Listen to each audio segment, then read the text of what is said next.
अब आपके बोर्ड के एग्जाम का जो महत्वपूर्ण टॉपिक्स है, यूरोप में राष्ट्रवाद का उदय, यानी कि महाद्वीप।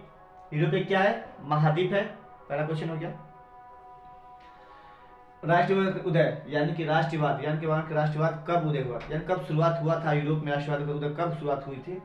इसके जो मुख्य मुख्य जो टॉपिक्स हैं मैं यहाँ बता रहा हूँ। उसके अगर आपको कुछ एक्स्ट्रा कुछ नहीं पढ़ने की जरूरत है, बस पढ़ के जाइए।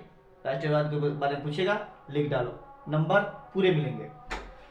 अब कह रहा कि यूरोप में राष्ट्रवाद का उदय, यानी कि यूरोप का राष्ट्रवाद का शुरुआत हुआ था।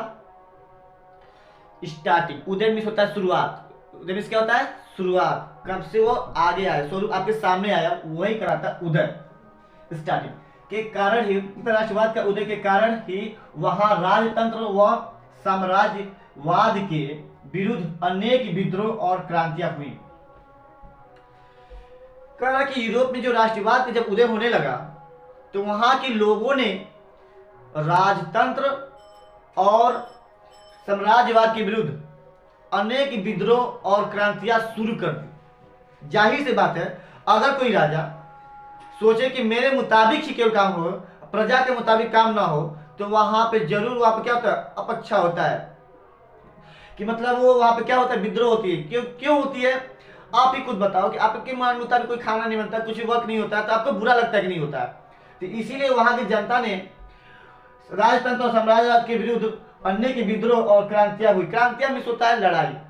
क्रांति मीन्स क्या होता है? लड़ाई, यानी कि अपने को स्वतंत्र करना ही क्या होती है? क्रांतियां होती है। नहीं कि मेरा भी अधिकार है, तो उनके विरुद्ध क्या हुआ? क्रांतियां होना स्टार्ट हो गया था। सेकेंड आता है कि यूरोप के क्रांतिकारियों के प्रयास, यूरोप के क्रांतिकारियों के प्रयास के दौरान फ्रांस के दार्शनिक अंसर्ट रेनन, इसको 5 से डालिए, कोई भी राइटर हो, कोई भी ईयर हो, कहाँ भी कोई झगड़ा हो, उसके भी आपको क्या करना है? ये करना है कि मतलब कहाँ से उसकी स्टार्टिंग होता है। तो फ्रांस के दार्शनिक अंसर्ट रेनन ने राष्ट्र के स्वरूप और राष्ट्र के विशेषताओं को अपने उल्लेखन में बताया है। जो फ्रांस के दार्शनिक फिलोसोफर थे, दार्शनिक, उसी को फिलोसोफर अंसर्ट रेनन, इन्होंने राष्ट्र के स्वरूप, कि राष्ट्र के स्वरूप यानी कि राष्ट्र के स्वरूप बनाया, बताया कि एक राष्ट्र के देश के प्रति क्या मतलब विशेषता होनी चाहिए, क्या उनका आकार होनी चाहिए, और राष्ट्र की विशेषता, उनके राष्ट्र की सारी व्याख्या दिया, आपने व्याख्यान किया है। इन्होंने बताया कि फ्रांस के दार्शनिक ने बताया कि यूरोप में जो हो रहा है वो क्या सही नहीं हो रहा है। वहां के प्रजा के को भी क्या करना चाहिए? प्रजा के भी मतलब प्रजा के भी फायदे के लिए देखना चाहिए कि उनके लिए क्या जरूरी है, क्या नहीं जरूरी है। जरूरी नहीं कि वहां पर राजा अपना साम्राज्यवाद को क्या एक अधिक अधिकार हो। इस वजह से वहां के लोगों ने क्रांतिकारी शुरू कर दिया और विद्रोह शुरू कर दिया था। ठीक है, अब अगला हो गया। तीसरा इसका टॉपिक है कि राष्ट्रवाद की सबसे पहली अभिव्यक्ति 1789 ईस्वी की फ्रांसीसी क्रांति में हुई। यानी कि राष्ट्रवाद का जो वर्ड हुआ कहाँ पहले कहाँ यूज किया गया, सबसे पहले कहाँ यूज आया था? अभिव्यक्ति में होता है आया, मतलब राष्ट्रवाद का शब्द कहाँ से हुआ? ये हुआ था 1789। यार इसको बड़ी बड़ी इंपॉर्टेंट डालिए। 1789 किसमें होता है?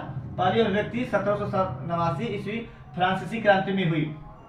ठीक, पूछ सकता है कि राष्ट्रवाद का सबसे पहले अभिव्यक्ति कब हुआ? तो 1789 में। फिर दूसरा इसमें क्वेश्चन बनता है कि फ्रांस की क्रांति कब हुई? फ्रांस की क्रांति कब हुई? तो आपको लिखा गया 1789, यानी कि यहाँ से आपका 2 आंसर मिल जाता है ऑब्जेक्टिव क्वेश्चन के लिए कि फ्रांस की क्रांति कब हुई थी? तो 1789। तो फ्रांस की क्रांति कब हुई थी? 1789।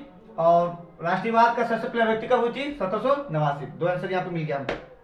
चौथा चलते हैं।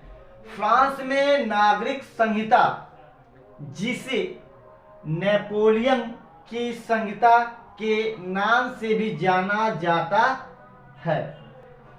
फ्रांस में जो नागरिक संहिता हुआ था उसको नेपोलियन की संहिता के से भी नाम से भी जाना जाता है। अगर ऑब्जेक्टिव क्वेश्चन पूछ जाता है कि नागरिक संहिता को किस नाम और किस नाम से जाना जाता है, तो फ्रांस जहां लिख दिया तो समझ जाए कि नेपोलियन फ्रांस का ही रहने वाला था, इसलिए नेपोलियन की संहिता से नाम से जाना जाता है। ठीक है, इसका निर्माण 1804 ईस्वी में हुआ।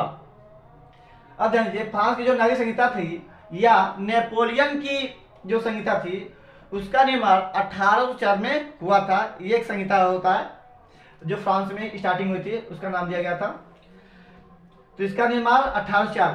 ये भी पूछ सकता है कि नेपोलियन की जो संहिता थी किस वर्ष उसका निर्माण हुआ था, तो 1804। या ये भी पूछ सकता है कि फ्रांस में जो नागरिक संहिता थी किस वर्ष शुरू हुआ था, तो 1804। अब 5वां टॉपिक से चलते हैं। पहली क्रांति जुलाई 1830 ईस्वी में फ्रांस में हुई और उसमें रूढ़िवादी ताकतों का परास्त कर दिया गया। जो पहली लड़ाई हुई थी, क्रांति हुई थी, वो जुलाई 1830, यानी कि राष्ट्रवाद की जो सबसे पहली युद्ध हुआ था। वैसे तो 1815 में हुआ था, लेकिन असली क्रांति जब हुई थी 1830 में हुआ था, जुलाई में। फ्रांस में हुआ था, पता ही है, नेपोलियन को हराया गया था।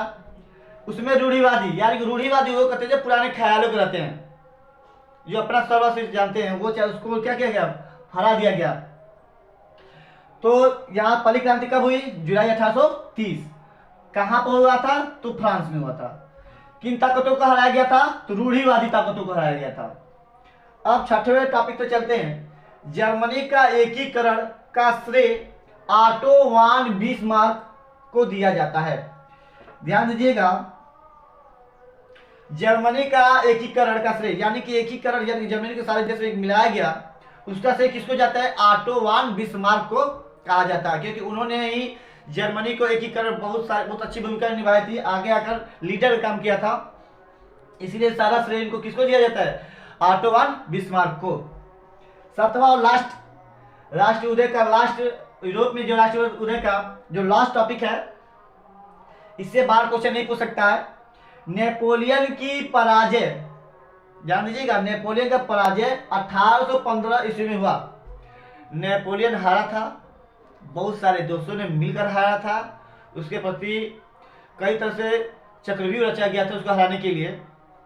एक देश ने उसको हरा नहीं पाए थे, सारे कई देशों ने मिलकर उसके एक षड्यंत्र रचा था। तो नेपोलियन की पराजय 1815 ईस्वी में हुआ था, ठीक है ना। नेपोलियन पराजय कब हुआ, 1815 में हुआ। अब कह रहा है कि नेपोलियन फ्रांस का रहने वाला था। अब एक क्वेश्चन पूछ सकता है कि नेपोलियन किस देश का रहने वाला था, तो वह है आपका फ्रांस। फ्रांस का रहने वाला क्या था, नेपोलियन था। उसका पराजय का वो कब हारा था, तो 1815 में हारा था। इसको हराने के लिए ब्रिटेन, रूस और ऑस्ट्रेलिया नहीं, ऑस्ट्रिया है, ऑस्ट्रेलिया ने मिलकर नेपोलियन को हराया था। क्यों, जानते थे कि अगर नेपोलियन को हरा देते हैं तो वहां पर हम लोग एक अपना अधिकतम स्थापित फ्रांस में कर सकते हैं।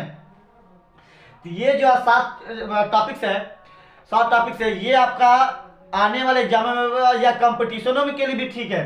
क्योंकि पढ़िए तो वो पास होने के लिए मत पढ़िए, नॉलेज के लिए पढ़िए कि यूरोप में राष्ट्रवाद का उदय कब हुआ, किसके लिए हुआ, कहाँ से हुआ, कब से शुरू हुआ, कौन पराजित हुआ, कौन जीता, ये साइंस में हम बता दिए गए हैं। आई होप इससे आप बहुत संतुष्ट होंगे।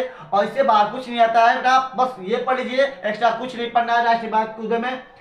That's all, thanks.